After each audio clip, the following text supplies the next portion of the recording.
Victims of sex trafficking are not just kidnapped and held against their will. We have learned many times it's those who have been sexually abused, those who are homeless, or runaways.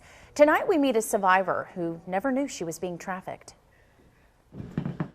Life has always been tough for Sandra Aldridge from the moment she was born. I had been the product of a failed abortion. My mother, when I was 2.5, she used to say that she hated me. She wished the abortion had worked. I'd never amount to anything. Her mother didn't keep her long, and soon she was living with different relatives. But life, by no means, got easier. I had been raped when I was 10. I'd been raped 4 times, and that started a spiraling down, very self-destructive lifestyle. She'd also been taken advantage of by a school teacher and a school resource officer. Sandy, why did you never report it? Because I'm the one that initiated it.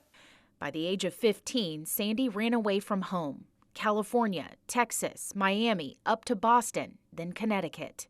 A child who has experienced painful things, they're not thinking straight anyway, so they'll go looking in other places for it. They're looking for fulfillment. She found herself trading sex for basic needs, food and shelter. I was a teenager. I was 15. These truck drivers were anywhere from their 20s to their 60s. All commercial sex involving a minor is human trafficking. But like many others, Sandy never realized she was a victim. In my mind, sex trafficking was you're kidnapped, you're shipped across over to Mexico and stuck in a brothel. Many are trafficked in their own home by a partner, a spouse, or their parents. For Sandy, sexual abuse was all she knew and couldn't find a way out. Sandy is what you would call a high risk, an easy target for traffickers. They choose to prey upon people. They choose to seek out people who are vulnerable and exploit those vulnerabilities. Sandy is no longer vulnerable, but there are many girls and boys out there who are. Her prayer is that someone will intervene. Yet the Lord will command his loving kindness in the daytime, and in the night his song shall be with me. And the best way you can help prevent this crime is to report anything suspicious. Helping those children and teens who are considered high risk is also key to preventing this crime in the first place. If you would like to donate to the only shelter in Virginia that's helping children who are rescued, visit streetransom.com. We will also post the link on our website.